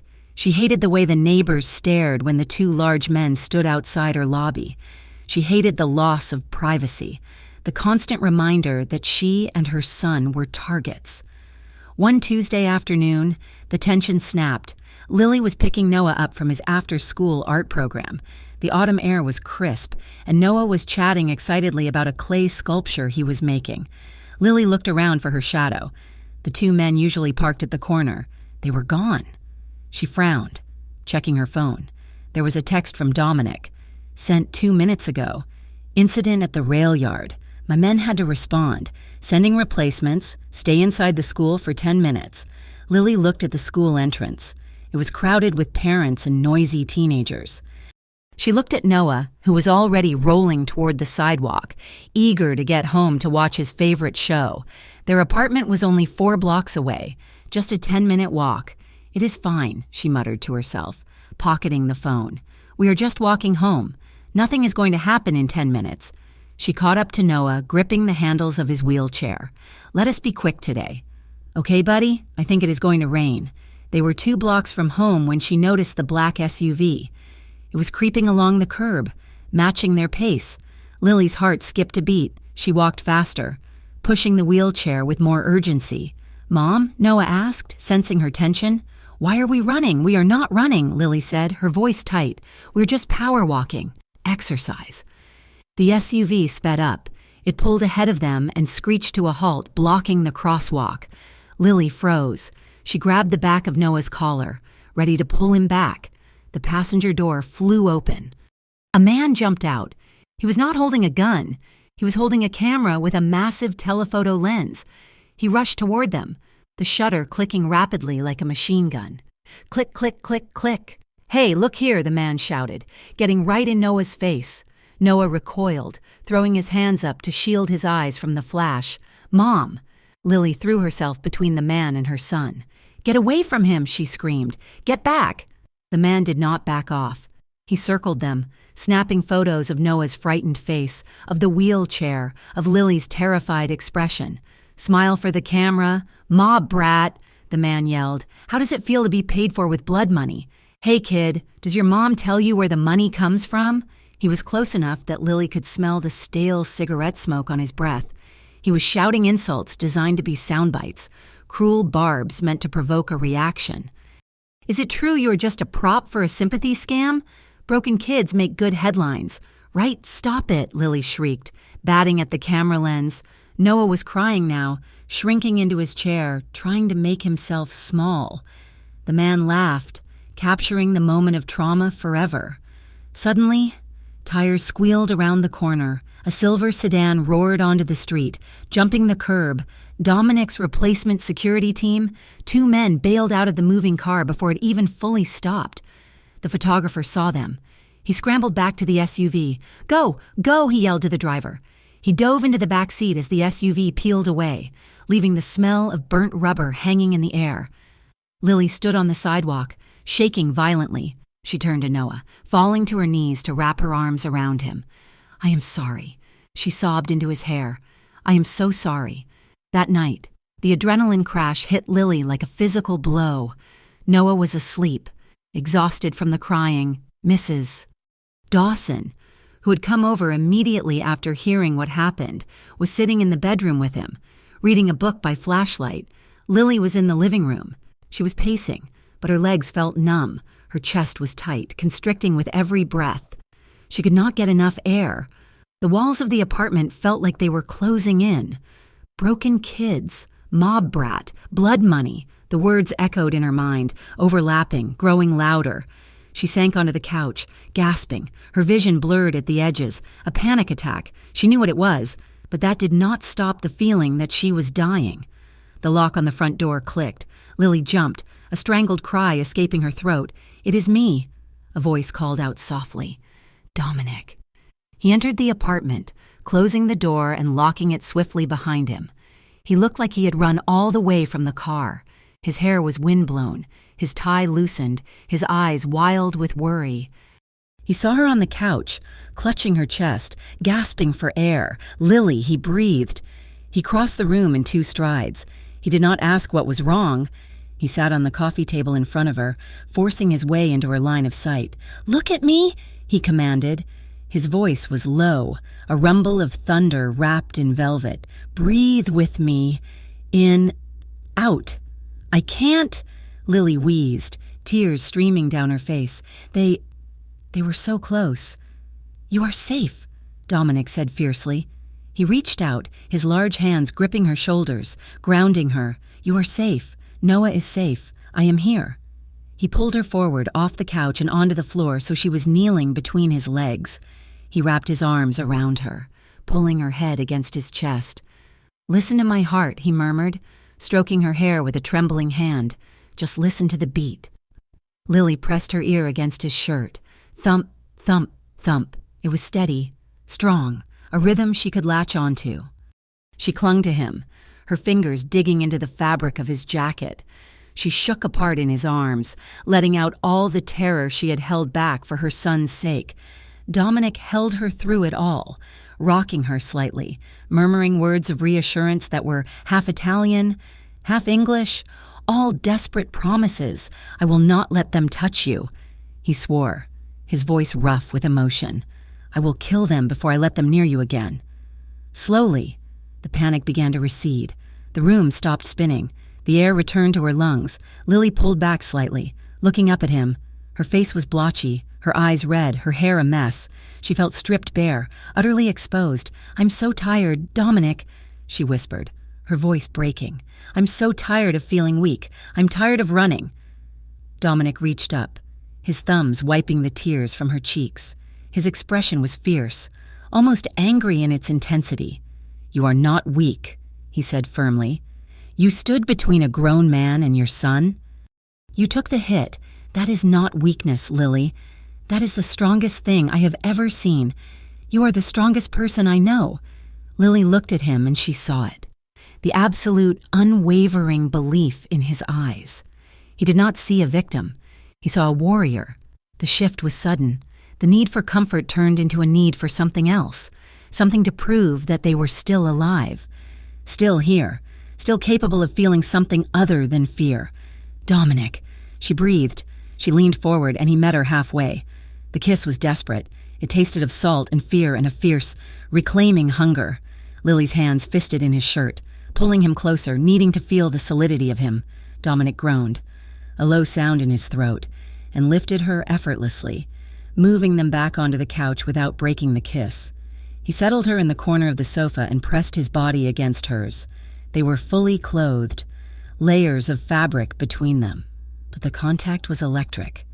He bracketed her body with his hands moving to cup her face, then sliding down to her waist, his thumbs pressing into her hips. Lily arched into him, seeking the pressure, seeking the weight of him. She needed to be reminded that she was real, that she was desired. Dominic kissed her jaw, her neck, the sensitive spot behind her ear, murmuring her name like a prayer. His touch was grounding, heavy and deliberate. He was not taking, he was giving. He was pouring his strength into her, filling the cracks the fear had left behind. They stayed like that for a long time, the street lamp outside casting stripes of orange light across their entwined bodies. The desperate energy slowly ebbed, replaced by a profound, quiet intimacy. Later, They sat side by side. Lily curled into Dominic's side, his arm heavy and protective around her shoulders. Her head rested on his chest, rising and falling with his breath. Dominic stared at the far wall, his expression grim. "We cannot keep doing this," he said quietly. Lily went still. "What do you mean?" "I mean, as long as I am who I am, this danger does not go away," he said. "Brandon is just one man. There will always be another Brandon, another Russo, another rival looking for a weakness." He looked down at her, his eyes full of pain. "You and Noah. You are my weakness now, and that makes you a target." Lily sat up, turning to face him. She took his hand.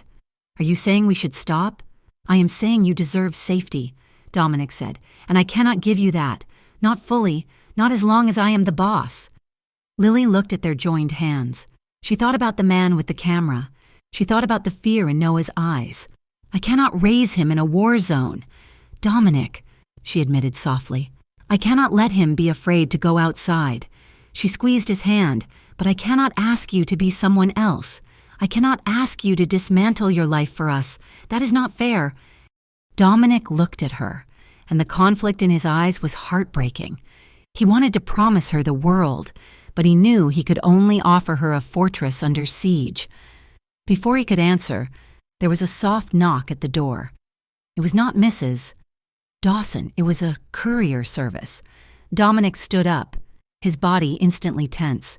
He walked to the door and checked the peephole. He opened it a crack, took the envelope, and shut the door. He looked at the return address. His face went pale.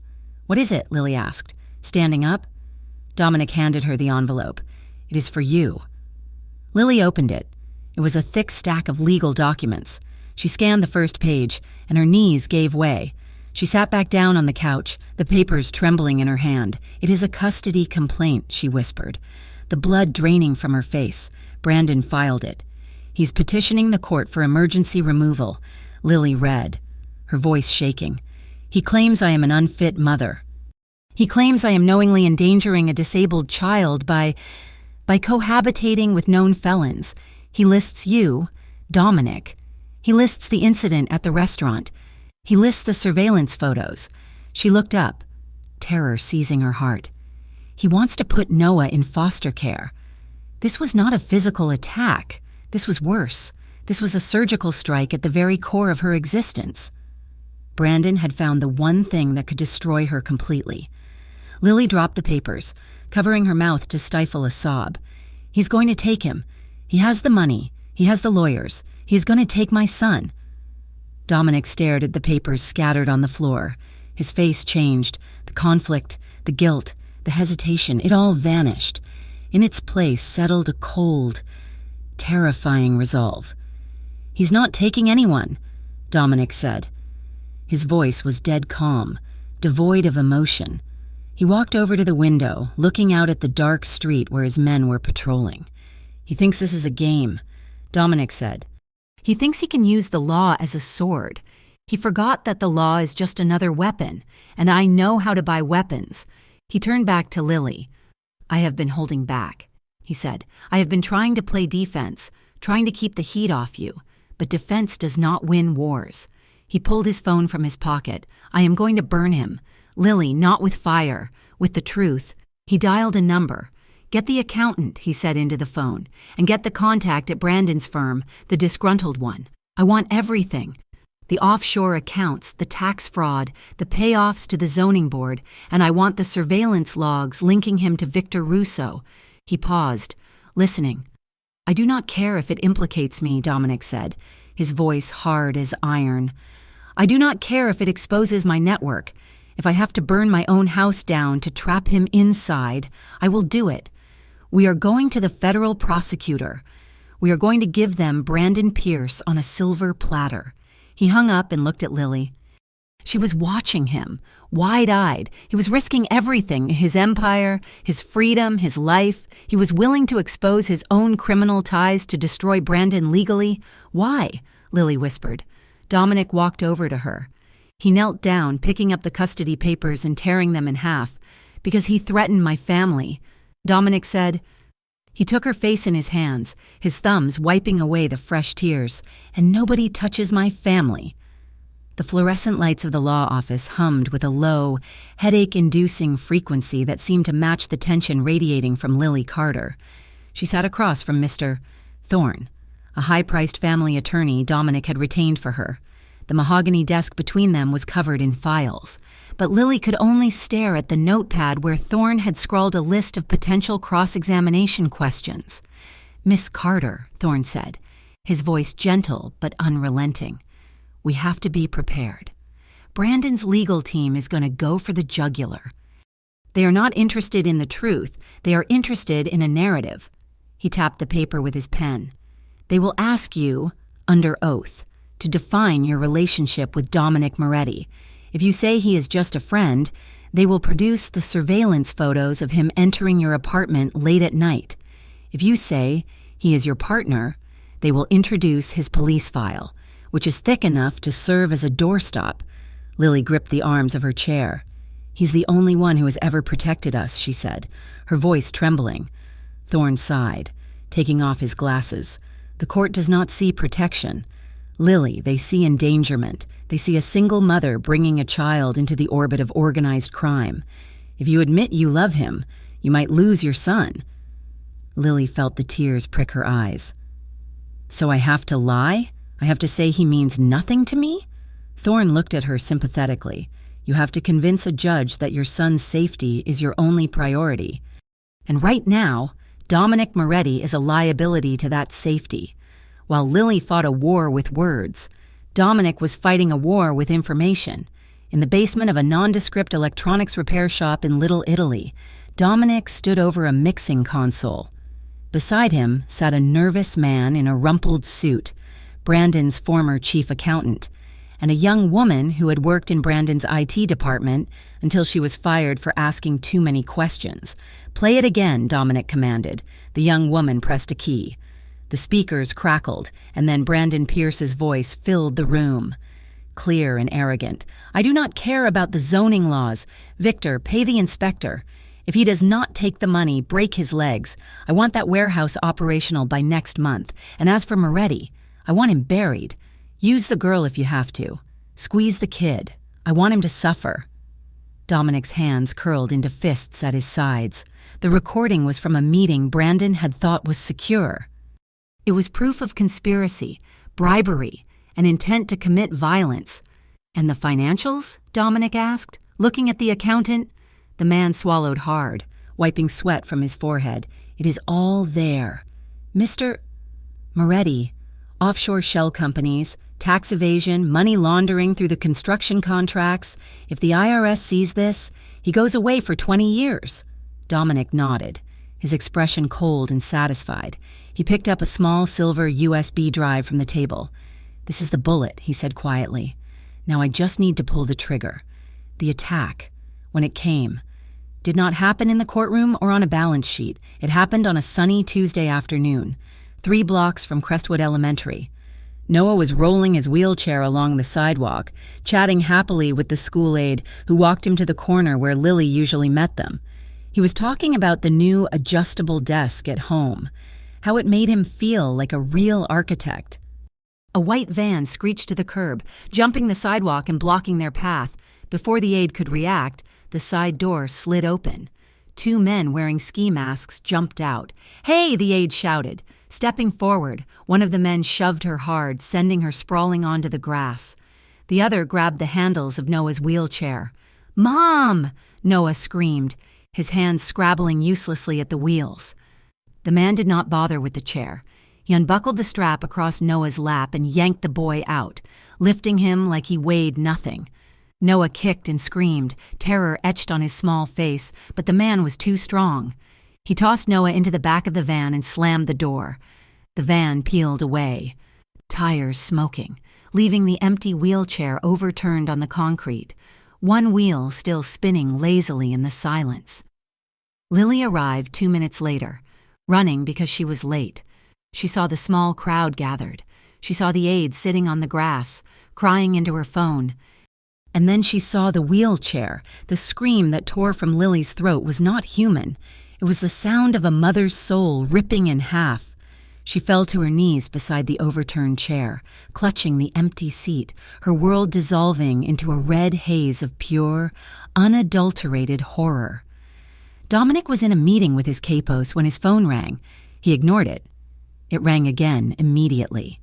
It was the emergency line, the one only Lily and his head of security used. He answered. Dominic. It was Lily. She was not speaking. She was keening, a high, broken sound of absolute devastation. Lily? Dominic stood up, the chair scraping loudly against the floor.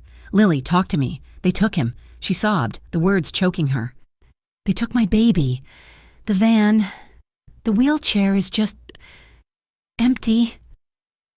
Dominic felt the blood drain from his face, replaced instantly by a rush of adrenaline, so potent it made his vision vibrate. The composed, tactical Don vanished. In his place stood a man consumed by a terrifying, primal rage. Lock it down, Dominic roared to his men, throwing the phone onto the table. Every street, every warehouse, call everyone. I want eyes on every white van in the city. If they touch a hair on his head, I will burn this city to ash. He grabbed his coat, checking the gun holstered at his side. His hands were steady, but his heart was hammering a frantic rhythm against his ribs. Not again. I will not fail again. 40 minutes later, Dominic's network had paid off. A dock worker on the payroll had seen a white van speeding toward the abandoned textile factory in the industrial district, a known stash house for Victor Russo's crew. Dominic stood by his car, checking the clip of his pistol. Lily was beside him, her face pale and streaked with tears, but her eyes were dry and hard. You stay here, Dominic ordered, his voice rough. It is going to get ugly. I am coming with you, Lily said. She did not shout. She simply stated it with the finality of a death sentence. That is my son. If you go in, I go in. Dominic looked at her. He saw the steel in her spine, the same strength she had shown when she stood up to Brandon in the restaurant. He nodded once. Stay behind me, he said. They moved toward the factory entrance.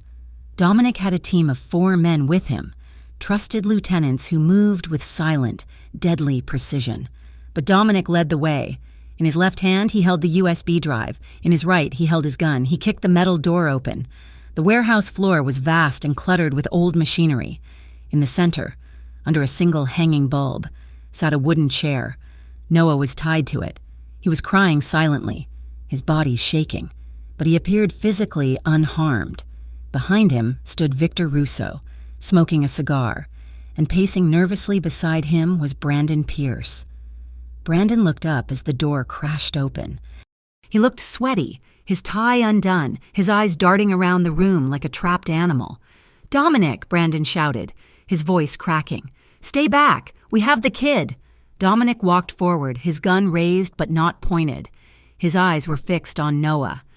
It is okay. Noah, Dominic called out, his voice unnervingly calm. I am here. He stopped 10 yards away. His men fanned out, weapons trained on Victor's crew. Let him go. Brandon, Dominic said, this ends now. Ends?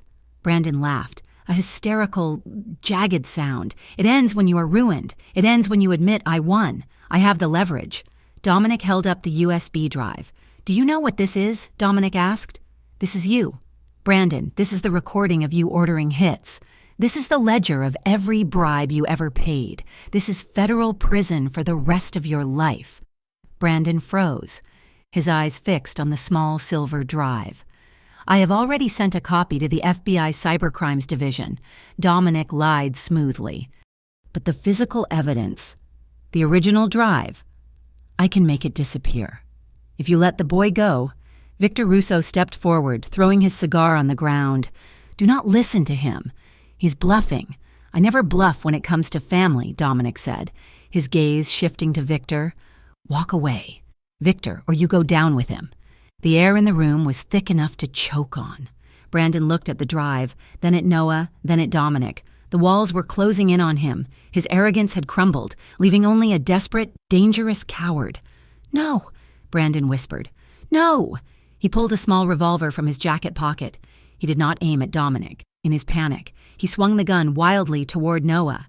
"I will kill him," Brandon screamed. "I will kill him and you have nothing." Dominic moved. He did not fire. He threw himself forward, covering the distance with impossible speed. Brandon pulled the trigger. Bang! The sound was deafening in the enclosed space. Dominic jerked as the bullet grazed his upper arm, tearing through the suit jacket and skin. But he did not stop. He collided with Brandon, slamming him into a rusted conveyor belt. The revolver clattered across the concrete floor. At the same time, chaos erupted. Victor's men raised their weapons, but the sound of sirens began to wail in the distance. Loud, close, and approaching fast. "Cops!" one of Victor's men yelled. He called the cops. Victor Russo, realizing the game was lost, spat on the ground and signaled his men. "We are out. Leave him." They bolted for the back exit, leaving Brandon pinned beneath Dominic. Dominic didn't bother hitting Brandon. He simply twisted Brandon's arm behind his back until the millionaire screamed, then shoved him face first into the dirt. "Stay down," Dominic snarled. He stood up, ignoring the blood dripping from his left arm. He turned to the chair. Noah. Dominic fell to his knees beside the boy. His hands, usually so steady, were trembling slightly as he pulled a knife from his boot and sliced the ropes binding Noah's wrists. Noah looked up, his eyes wide and wet. "I knew you would come," Noah whispered, his voice small and broken. "I will always come for you," Dominic choked out. "Always." Lily ran past him, falling to the floor and gathering Noah into her arms. She buried her face in his neck, sobbing his name over and over again. Dominic watched them, a profound ache in his chest. He reached into his pocket, pulled out the USB drive, and set it on the conveyor belt next to the groaning Brandon. He knew the police would be through the doors in seconds. He knew he should run, but he couldn't leave them. The hospital hallway was quiet, smelling of antiseptic and floor wax. It was 3 a.m. Noah had been checked out, some bruising on his wrists, extreme dehydration and shock, but he was physically whole. He was asleep in a private room now, sedated. Dominic stood by the vending machine, his suit jacket gone.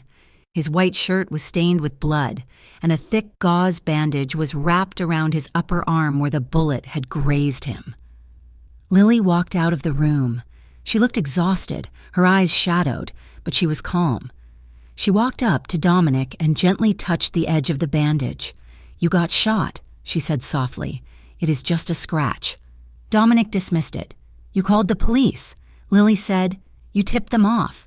You knew they would find the evidence against Brandon, but you also knew they would find you there. You risked exposing everything." Dominic looked down at her.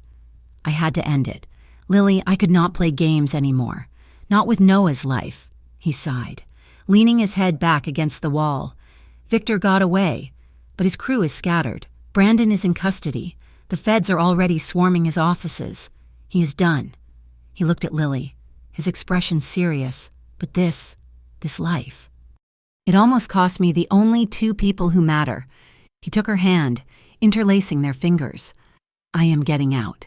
Lily." Lily looked at him, surprised. "Can you do that?" "I can step back," Dominic said. "I have been moving assets into legitimate businesses for years. I can hand over the street operations to my lieutenants. I can become a silent partner, a ghost. It will take time, and it will be dangerous for a while, but I am done being the boss. I want to be just Dominic." Lily looked at the blood on his shirt, then up into his dark, soulful eyes. She saw the man who had built a desk on her living room floor, the man who had faced down a gun for her son. "I do not need a perfect man. Dominic," she whispered, stepping closer. "I do not need a saint. I just need the man who chooses us, every single time." Dominic let out a breath he felt like he had been holding for 20 years. He pulled her close, wrapping his good arm around her waist. He rested his forehead against hers, closing his eyes. "I choose you," he promised, his voice rough with emotion. "I will build a life where Noah can sleep without fear. I swear it." He tilted her head back and kissed her. It was not a kiss of desperation or hunger. It was a kiss of relief. It was deep and lingering, sealing a pact between them. It tasted of hope and a future that, for the first time, felt possible. The sun was setting over Crestwood, casting a golden haze over the city that softened the edges of the concrete skyline. On the rooftop of a modest brownstone building, the air smelled of charcoal smoke and grilled peppers. It had been 18 months since the night at the factory. Dominic stood by the grill, wearing jeans and a t-shirt, flipping steaks with the easy practice of a man who did this every Sunday. He looked younger, the hard lines around his eyes softened by months of relative peace. The security firm, Moretti Solutions, was thriving, providing high-end protection for corporate clients. The rumors about his past still swirled, but they were fading, replaced by his reputation as a man who kept his word. Lily was setting the picnic table, laughing as the wind tried to blow away the paper napkins. She looked happy. The shadow of debt and fear had lifted. "Hey, Mom, Dominic, look!" They both turned. Noah was coming out of the rooftop access door. He was not in his wheelchair. He was using his crutches, his legs braced with the lightweight exoskeleton they had bought with the settlement money from Brandon's liquidated assets. He was walking. It was slow, and it was effortful, but he was walking. He made his way to the table, grinning sweatily. "I made a new drawing," Noah announced, placing a piece of paper on the table. Lily and Dominic leaned in to look. It was drawn in marker. It showed 3 figures standing on a rooftop. The sun was yellow and huge. There were no wheelchairs in the picture, just a man, a woman, and a boy, standing tall. "That is us," Noah said proudly. Dominic reached out, ruffling Noah's hair. "It is perfect, kid." He looked at Lily over Noah's head. She was smiling at him, her eyes full of love and a quiet, hard-won peace. She moved to his side, leaning into him. Dominic wrapped his arm around her shoulders, pulling her close. They stood there together as the sun dipped below the horizon, eating dinner under the fading light. The future was still uncertain. Life always was. But as Dominic held his family close, he knew they would face it the same way they had faced the darkness, together. Thank you so much for listening to this story. It has been a journey of danger, sacrifice, and love, and I hope you enjoyed following Dominic and Lily's path to a new beginning. I would love to know where you are tuning in from today. Please leave a comment below and tell me which country you call home. If you enjoyed this story, please make sure to subscribe to Mafia Romance Stories for more emotional and thrilling tales. Don't forget to share your thoughts on the ending in the comments. Thank you for your support, and I will see you in the next story.